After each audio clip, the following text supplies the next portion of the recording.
दोस्तों नमस्कार। आप देख रहे हैं अपना न्यूज चैनल जालवन टाइम्स। बात शुरू करने के पहले हमेशा की तरह आपसे एक अर्ज करनी है, एक निवेदन करना है, एक विनती करनी है, एक अपील करनी है कि आप हमारे चैनल को सब्सक्राइब और लाइक जरूर करें, ज़्यादा से ज़्यादा संख्या में करें।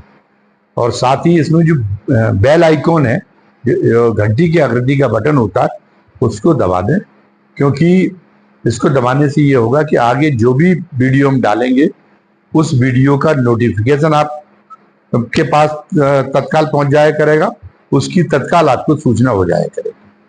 और साथ साथ में कमेंट बॉक्स में आज के वीडियो के बारे में अपनी राय लिखना ना भूलें। हम जब ये वीडियो बना रहे हैं उस समय अंतिम चरण की वोटिंग चल रही है, भीषण गर्मी का माहौल है। तो जहां जहां चुनाव हो रहे हैं वहां से जो खबरें आ रही वो भीषण गर्मी का माहौल है और लोग इतनी ज्यादा झुलसा देने वाली गर्मी है, अभूतपूर्व गर्मी है। वैसे तो इस मौसम में हर साल ही गर्मी पड़ती है, लेकिन इस बार अभूतपूर्व गर्मी है, नाकाबिले बर्दाश्त गर्मी है। इसलिए लोगों का मतदान केंद्रों के लिए निकलना मुश्किल हो रहा है, घरों से निकलना मुश्किल हो रहा है। इस बार मतदान के दौरान बड़ी संख्या में मतदान की तैयारियों जो कल जब भेजे गए थे चुनाव कर्मचारी, तो गर्मी से झुलसकर बड़ी संख्या में मतदान कार्मिकों की मौत भी हुई है। तो अंदाजा लगाया जा सकता है कि कितने भयावह वातावरण में ये अंतिम चरण के चुनाव हो रहे। अंतिम चरण में बहुत कम सीटें रह गई, 543 लोकसभा सीटों के लिए चुनाव होना था और केवल 57 सीटें अंतिम चरण के लिए बाकी रह गई। लेकिन चुनाव कुछ इस ढंग से फंसा हुआ है कि दोनों ही पक्ष अंतिम चरण में भी पूरा जोर लगा रहे। प्रधानमंत्री जी जो है वो कन्याकुमारी जाके और वहां पे जो जिस शिला पर बैठकर उन्होंने तपस्या की थी, ध्यान लगाया था स्वामी विवेकानंद जी ने, उसी पर जो है अपना ध्यान लगाने का अभिनय करके और उसको प्रचारित करा रहे ताकि चुनाव को प्रभावित कर सके। और मतदाताओं की एक संख्या उस पर प्रभाव तो पड़ता ही। अब वो किस सीमा तक पड़ता है, क्योंकि विपक्ष ने इसको लेके उनको निशाने पर भी पर्याप्त लिया है। विपक्ष ने भी इस प्रचार को पहुंचाने में लोगों तक कामयाबी पाई है कि ये इसके पीछे कोई भी आध्यात्मिक उद्देश्य नहीं है। कोई भी जो है जो एक आध्यात्मिक जो कार्य किया जाता है, आध्यात्मिक जो क्रियाएं होती हैं, उसके लिए जो मन में जिस ढंग की सात्विकता और पवित्रता होनी चाहिए, उससे कोई सरोकार नहीं है। वो भी ये आध्यात्मिक कार्य करते समय भी वो भी एक प्रयोजन के निमित्त, एक राजनीतिक प्रयोजन के निमित्त कर रहे हैं। और वो सब कुछ निर्मल स्वच्छ मानसिक रूप से इसलिए नहीं है। उनका पूरा जो कार्य है मोदी जी का, कि अभी भी वो षड्यंत्रकारी विचारों से भरे हुए कि ढंग से कैसे आखिरी चरण में मतदाताओं को प्रभावित कर लें कि देखिए वो कितने धार्मिक है। यहाँ तो इसके भी नंबर मिलते हैं कि आदमी वास्तविक जीवन में व्यावहारिक रूप से वो कितने भी बड़े पाप क्यों ना करता हो, कितने भी बड़े अपराध क्यों ना करता हो, लेकिन अगर वो पूरा आडंबर अगर करता है धर्म का, तो उसको इसी नाते लोग उससे बड़े प्रभावित हो जाते हैं। अगर वो पता चला कि अगर वो व्यापारी है, अगर पंसारी की दुकान खोले हुए और वो मिलावटी सामान बेचता है और जो है वो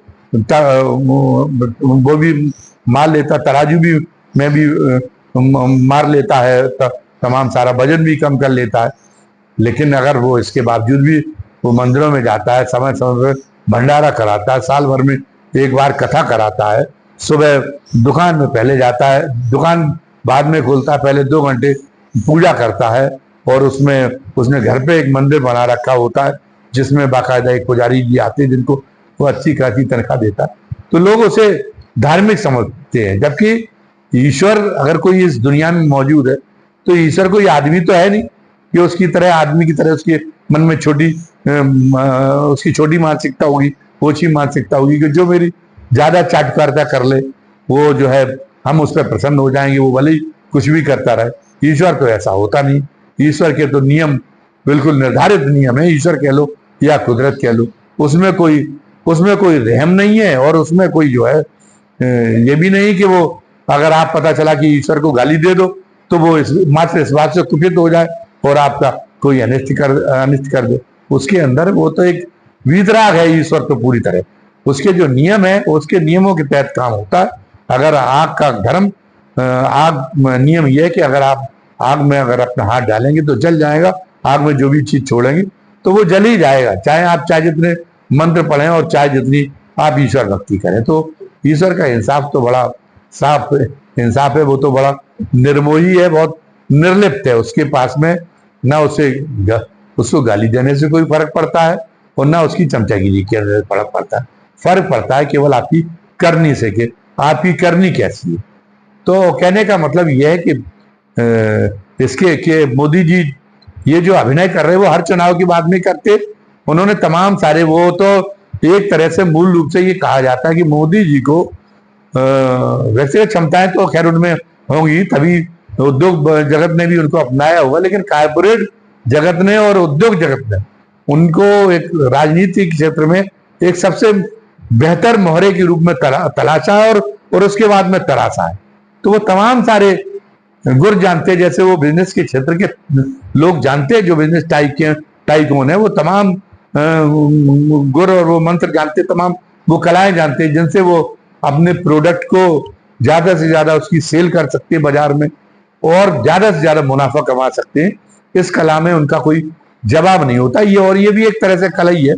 तो ये इस कला की छाया जब वो जो मोदी जी को ये माना जाता है कि उन्हीं के एक मोहरे हैं, तो निश्चित रूप से उनकी जो कलाएं, उनकी छाया के भी, उनकी छाया मोदी जी की क्षमताओं पर भी है।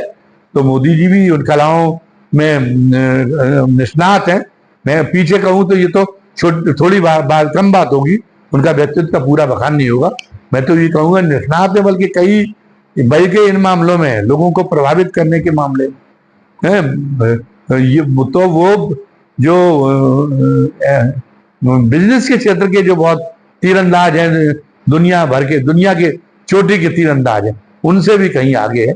तो उन्हें मालूम है कि अध्यात्म की भी एक उपयोगिता है और किस रूप में उस उपयोगिता का लाभ कैसे उठाया जा सकता है, किस तरीके की उसकी प्रस्तुति के माध्यम से अध्यात्म की, तो वो ये काम कर रहे हैं। और हम विपक्ष भी इसकी कोशिश कर रहा है। खैर वो एक अलग बात है, इसके थोड़े नंबर मोदी जी को कुछ नंबरों का फायदा हो सकता है, और विपक्ष का अगर प्रचार प्रभावशाली हुआ तो मोदी जी को इसका एक उल्टा असर भी पड़ सकता है। लेकिन चुनाव कुल मिला के चुनाव तो इस चरण के पहले ही लगभग तय हो गया, क्योंकि कसा चुनाव तो कई बार 10-20 सीटों का ही अंतर हुआ, तो फिर ये चरण भी अपना महत्व रखेगा ही।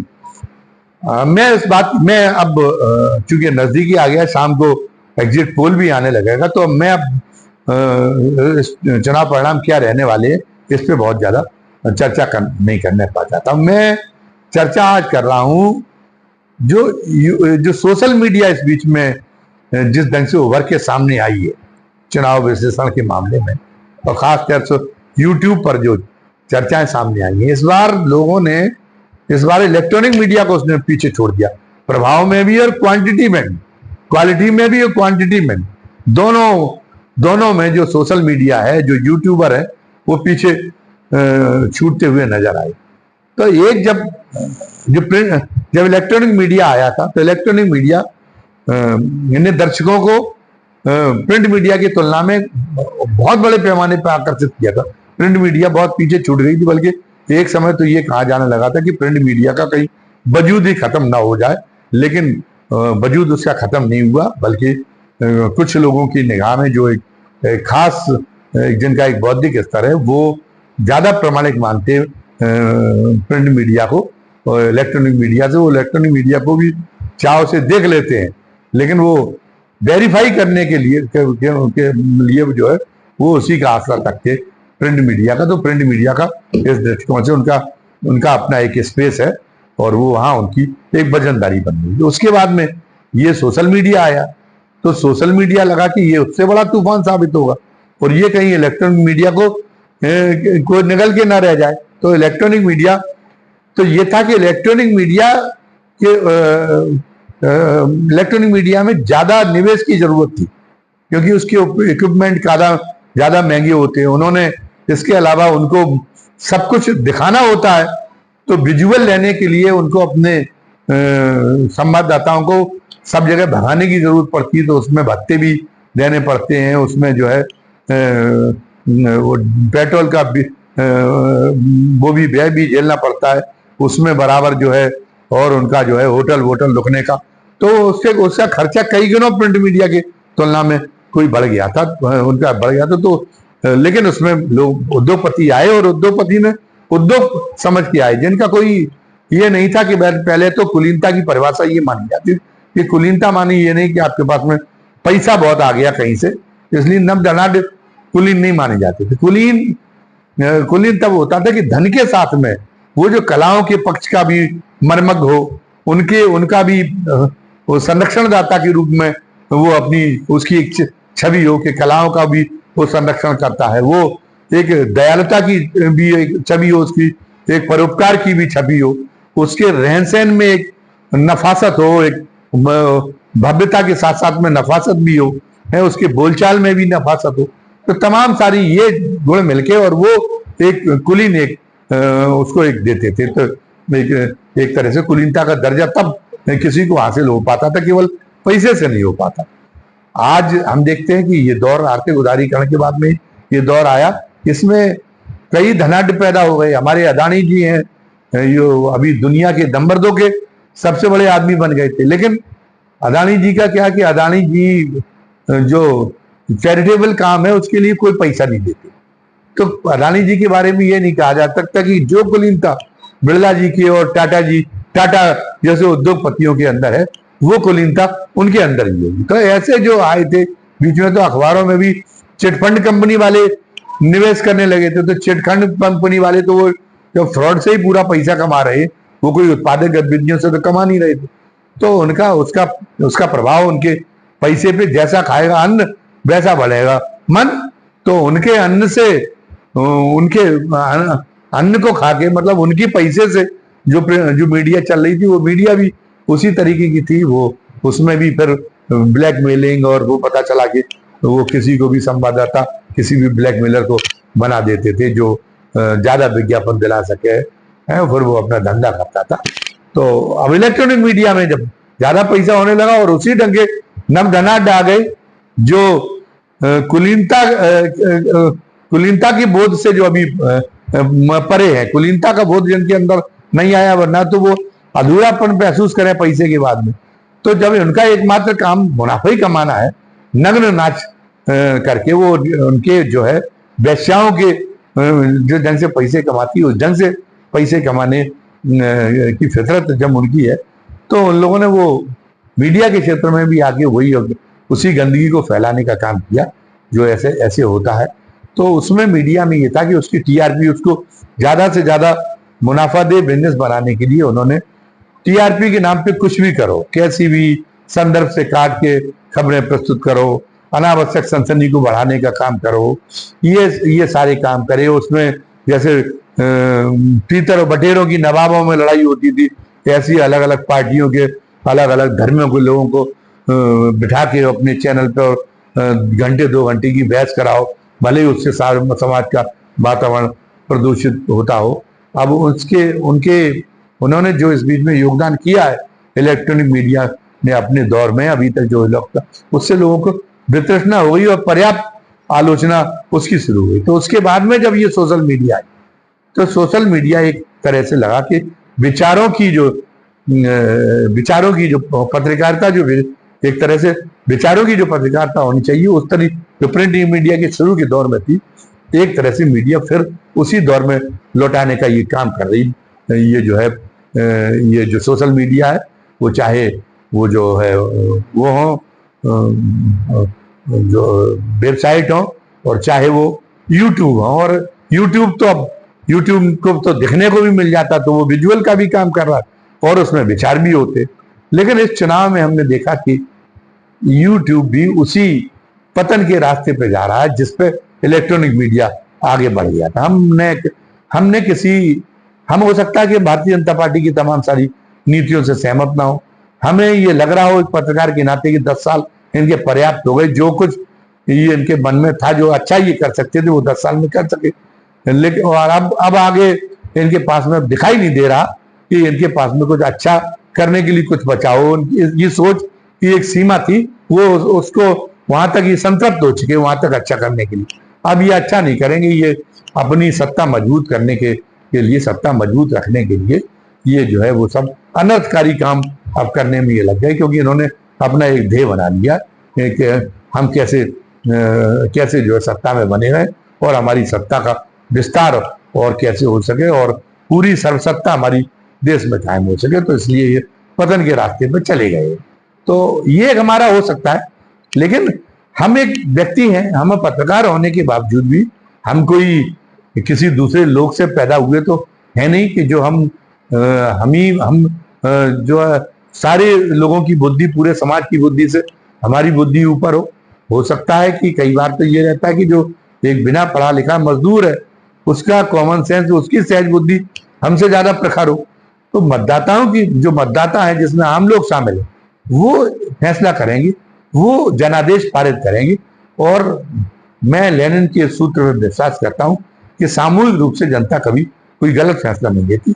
तो वो जो फैसला देगी वो फैसला अच्छा ही होगा, वो फैसला गलत नहीं होगा, बल्कि हमारी इच्छाओं के विपरीत, हमारी जो अपेक्षाएं हैं, हम जो सोचते हैं उसके विपरीत भले ही क्यों ना हो।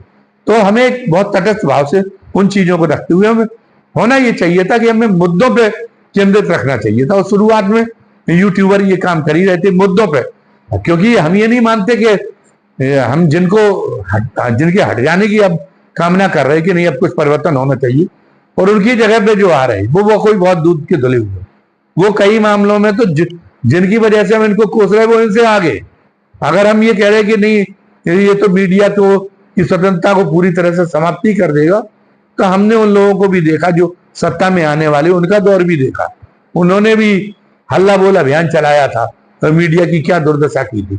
जसवंत नगर का चुनाव 1991 में जो कवर करने के लिए जो लखनऊ से जो मीडिया हुई थी, उसकी उस पर कैसे उस पर गोलियां चली, पिटाई हुई, क्या क्या है उसके साथ में नहीं हुआ, वो भी सब हमारी जानकारी में। तो मीडिया के वो कितने भले रहे और ये कितने खराब है, ये हम नहीं मानते कि इनका मौका में लगेगा। और हमें कई और इसी तरीके से ये कि इन्होंने कुछ नियमों के तहत, नॉर्म्स के तहत व्यवस्था चलाने का प्रयास किया है, लेकिन और अभी उस पार्टी साथ साथ में इन्होंने अल्पसंख्यकों पे अत्याचार की हिंसा कर दी, लेकिन जो दूसरा पक्ष है वो अल्पसंख्यकों की तुष्टिकरण की हिंसा किए हुए था। और अभी वो इंडिया गठबंधन सामने आ जाए तो मुलायम सिंह जी ने जिंदगी भर क्या किया, मुलायम सिंह जी ने कहा कि कांग्रेस में या बीपी सिंह के साथ में मुसलमान न रह जाएं, हमारे साथ में आ जाए। तो उन्होंने मुसलमानों में अपराधी तत्वों को बढ़ावा देने का काम किया। कांग्रेस नेताओं को जो मुस्लिम जो नेता बनने की योग्यता रखते थे उनको भारती थी, मुस्लिम समाज में उनका नेतृत्व भारती थी। मुसलमानों ने इन्होंने तो अतीक अहमद जैसे माफियाओं को उभारने का काम किया। और ये इन्होंने इनने बीजेपी के खिलाफ कम प्रचार किया, इन्होंने कांग्रेस के खिलाफ ज्यादा प्रचार किया। और अभी जब इंडिया गठबंधन आएगी तो समाजवादी पार्टी और उसके बीच में जो है कांग्रेस उस ढंग से का होड़ नहीं करेगी, वहां बिहार में राष्ट्रीय जनता दल उस ढंग से होड़ नहीं करेगी, इसका कोई ठिकाना नहीं, क्योंकि कुल मिला के तो ये व्यक्तिवादी पार्टियां हैं। तो फिर वही उसी ढंग से तुष्टीकरण शुरू हो गया, फिर दंगे कराना आपने शुरू कर दीजिए। मुलायम सिंह के राज्य में तो प्रायोजित दंगे होते थे ताकि जो बाकी धर्मनिरपेक्ष दल है उनकी साख को कैसे गिराया जा सके। मुलायम सिंह को तो आगे बढ़ाने में कम्युनिस्ट पार्टियों का भी बड़ा हाथ रहा, लेकिन कम्युनिस्ट पार्टियों का उन्होंने क्या असर किया। तो अगर ये एक नजारा होगा तो कानून व्यवस्था बिगड़ेगी, शांति व्यवस्था एक प्रभावित होगी। तो एक तरफा उनकी तरफ भी कोई बहुत आशा नहीं रखना चाहिए, लेकिन फिर भी हम ये चाहते कि इनको थोड़ा सबक मिले। अगर ये सत्ता से न जाए तो इनका जो है इनका बहुमत निरंकुश न रह जाए। ये जैसे निरंकुशता के साथ अब ये काम कर रहे हैं, जब इनके साथ पूर्ण बहुमत में है तो ये ऐसे काम कर सकते हैं जिससे जो है साफ सुथरे ढंग से काम कर सकते हैं, लेकिन ये साफ सुथरे ढंग से काम करने के लिए तैयार नहीं है। हम भारतीय जनता पार्टी की इसमें नहीं गलती मानते। हम ये मानते कि व्यक्तिगत जो है एक बुराई है, मोदी जी के अंदर कुछ व्यक्तिगत बुराइयां हैं, उनकी प्रवृत्तियां कुछ मिलती जुलती हैं, जो फासिस्ट किस्म की जो लीडरशिप रहती उससे मिलती जुलतियां हैं, इसलिए उन्हें अपराधीकरण की भी जरूरत महसूस होती। अपराधीकरण का भी वो लाभ उठाना चाहते, वो तमाम उठाना चाहते, लेकिन हम उनकी सुपारी नहीं लिए हुए। हम उन मुद्दों को अभी अगर आएगी, इंडिया गठबंधन की सरकार आएगी, अगर आ गई अभी तो शाम को, इसीलिए हम कह रहे कि शाम को कहने की, शाम को अब हो जाएगा, इसलिए उस पर बहस नहीं करते। तब भी हमारे मुद्दे यही रहेंगे कि राजनीति में आपराधिक हथकंडों का कोई स्थान नहीं है। आप शांति व्यवस्था के मामले में सबके प्रति समान भाव रखना चाहिए, न तो किसी को प्रोत्साहन मिले न किसी का तुष्टीकरण हो, वो एक नीति रखनी चाहिए इस मामले में। मैं उत्तर प्रदेश की राजनीति में सबसे अच्छे नंबर मायावती को देती हूँ। हालांकि मायावती ने भी हाजी याकूब कुरैशी जैसे लोगों को टिकट दिया, लेकिन फिर भी मायावती बख्शती भी नहीं थी। अगर मौका लग जाता तो हाजी याकूब कुरैशी को भी वो बख्शने के लिए तैयार नहीं थे। ये नहीं थे ये मेरे काम का आदमी है, ये मेरठ में मुझे वोट दिला देता है, तो ये समाजवादी पार्टी जैसा करती थी तो मैं इसके सारे खून माफ कर दूं, इसको चाहे जो करने दूं। इस मामले में मायावती का रिकॉर्ड ठीक था। और अब यह है कि जो गौ भक्त के नाम पे बजरंग सेना बना के कोई भी आ रहा, अपराधी तक तो अब आ रहे, भक्त तो कमा रहे हैं, भक्त का चोला ओढ़ के वो लोग आ रहे हैं और उनको खुली छूट हमारी योगी की सरकार दी जा रही। तो हम योगी की सरकार की तरफ आलोचना, योगी की सरकार की आलोचना हम भी कर रहे हैं, मोदी की सरकार की, मोदी की भी इस बात के लिए आलोचना कर रहे हैं कि उन्होंने भी सारे पार्टियों के गंदे तत्वों को, क्योंकि उनकी उपयोगिता है चुनाव जिताने में, अपने शामिल कर लिया, जिसमें अपराधी तत्व, तो हम उन पर भी निगाह रखेंगे कि वो उनको भी, संजय डालमिया को अगर इन्होंने जिताया केवल पैसे के लिए, राजनीतिक व्यवस्था को भ्रष्ट करने का काम किया संजय डालमिया ने, ये जो अभी संजय सेठ ने जो चुनाव जीता है, ये केवल रुपए के दम पे जीता है। तो भारतीय जनता पार्टी को नहीं ये काम करना चाहिए था। एक राज्यसभा में सीट कम रहती, लेकिन अब ये इसकी आलोचना करने का अधिकार समाजवादी पार्टी को नहीं, क्योंकि ये नगीना ढूंढ के लाई समाजवादी पार्टी थी, और इसी बात पे लाई थी कि समाजवादी पार्टी से भी, देखिए समाजवादी पार्टी भी इनसे आर्थिक लाभ लेती थी, और यही जो है इसी ढंग से उन्होंने, आप फिल्म स्टार को लेके आए थे, समाजवादी पार्टी लेके आई थी, तो आप क्यों लेके आए थे? आप भी लोगों के प्रति जवाबदेह हैं, आपके ऊपर भी अंकुश है, आप भी जो मनोसंकल्प ढंग से काम नहीं कर सकते, अगर ये सरकार काम नहीं करेगी तो हम आप भी करें। लेकिन मैं चर्चा कर रहा था सोशल मीडिया यूट्यूबर्स के रवैये की, कि यूट्यूबर ने इस बीच में इस बार जो एक व्यवसायिक अपने ज्यादा व्यूअर्स आ जाएंगे तो हमको ज्यादा कमाई होने लगी, इसलिए बहुत ही पत्रकारिता की विश्वसनीयता को नष्ट करने में यूट्यूबर ने इस चुनाव में यूट्यूबर ने भी कोई कसर नहीं छोड़ी। वो भी लगता था कि जैसे जो सरकार विरोधी यूट्यूबर माने जाते थे, वो मुद्दे की बात तक सीमित नहीं थे। वो तो ये लग रहा था जैसे सरकार को हटाने की सुपारी लिए हुए हो। अरे तो सट्टा बाजार का, फलौदी सट्टा बाजार का कोई यूट्यूबर बता रहा है कि भारतीय जनता पार्टी को हराने की उसका निष्कर्ष सामने आ रहा है।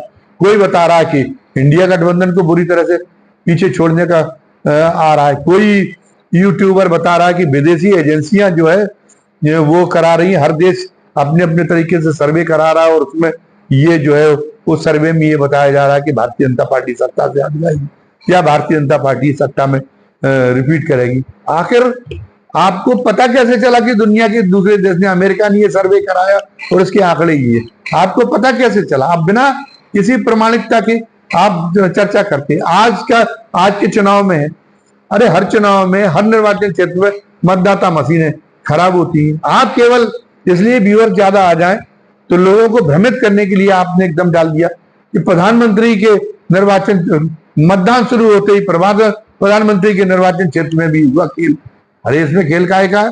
ये तो 2-4 जगह मशीनें खराब हो गई हुई, हर जगह हर निर्वाचन क्षेत्र में मतदान मशीनें खराब होती हैं। आप ये सनसनी क्यों, इस तरीके के फैसले संदर्भ से हटा के और अतिरंजित करके इस समाचार को क्यों प्रस्तुत करने का काम कर रहे व्यूअर्स बढ़ाने के चक्कर में, अपने दर्शक बढ़ाने के लिए। आप ये पता चला कि अगर किसी जगह पे टर्नआउट पता चला कि बनारस में कम रहा या ज्यादा रहा, अरे आ गया वोटिंग परसेंटेज से पूरा रिजल्ट खोल के सामने आ गया बनारस का। अरे काय का रिजल्ट खोल के सामने आ गया? अभी 11 बजे तक ही आप वोटिंग आप बता रहे हैं आधा परसेंट 1% किसी से ज्यादा होगा, किसी से कम होगा। इसके आधार पर कोई निष्कर्ष निकाला जा सकता है क्या? ये पूरे टाइम पर यही इंडिया गठबंधन ने घोषणा कर दी अपने प्रधानमंत्री पद का, आ गया रहस्य खोल के सामने। जब भी खड़गे सामने प्रेस कॉन्फ्रेंस की, हर बार उनकी प्रेस कॉन्फ्रेंस की साधारण समाचार आप दे रहे, हेडिंग आप ये लगाए हुए, जबरदस्ती लोग उस समाचार को देख रहे कि अरे क्या घोषणा कर दी, हम देख नहीं पाए थे, इस यूट्यूबर को मालूम पड़ गया, इस यूट्यूब चैनल पे पता चल गया। इस प्रवृत्ति का विरोध होना चाहिए। यूट्यूबर को कम दर्शक आए, लेकिन यूट्यूबर को विश्वसनीयता बनाए रखने के लिए जितने यूट्यूबर काम कर रहे और किसी एक पक्ष के लिए काम नहीं करना चाहिए। और आज शाम का रिजल्ट चाहे जो हो, चाहे ये सरकार रहे और चाहे न रहे, और चाहे दूसरी पार्टी जो इंडिया गठबंधन है वो सरकार में आ जाए या वो बाहर आ जाए, लेकिन जो असली मुद्दे हैं, जो बेरोजगारी का मुद्दा है, जो उसका मुद्दा, आर्थिक नीतियां कैसी हों जिससे बेरोजगारी न बढ़े, लोगों को सेवाएं, जरूरी सेवाएं और जरूरी सामान सस्ते में मुहैया होता रहे। सब्सिडी के बारे में भी एक नीति रखी जाए या न रखी जाए। ये जो लोगों के खाते में नकदी पहुंचाने की व्यवस्था है, ये अर्थव्यवस्था के लिए कितनी मुफीद है, कितनी घातक है, ये सारे मुद्दे, इन सारे मुद्दों पर अपना दृष्टिकोण, जैसा आज एक दृष्टिकोण बनाते रखते हुए काम करना चाहिए। आपकी पक्षधरता कहीं से आपकी जाहिर नहीं होनी चाहिए, और कहीं से कोई आपके समाचार का जो आप सूचना दे रहे हैं, जो आप जो साया कर रहे हैं, वो कहीं पर भी मतलब उसमें जो है अनावश्यक कोई भ्रम पैदा करने वाली कोई झलक उसमें न दिखाई दे।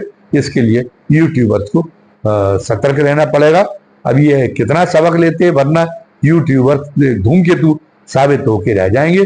अभी यूट्यूब का जितना आकर्षण बढ़ा है, जितने लोग यूट्यूब का सहारा ले गए, अखबारों में अच्छी संपादकी आती नहीं, इलेक्ट्रॉनिक मीडिया में विचार आते नहीं है, जो कुछ भी विचार आते वो यूट्यूब में आते हैं। लेकिन ये धूमकेतु की तरह ये इसका अंत भी ये बहुत जल्दी अस्त भी हो जाएगा यूट्यूबर का जलजला, अगर यूट्यूबर ने इस चुनाव के दौरान जो राह पकड़ी भ्रमित करने वाली, उस राह पर अगर आगे भी चलते रहे तो ये इसका धूमकेतु की तरह अस्त भी हो जाएगा। धन्यवाद। जय हिंद, जय भारत।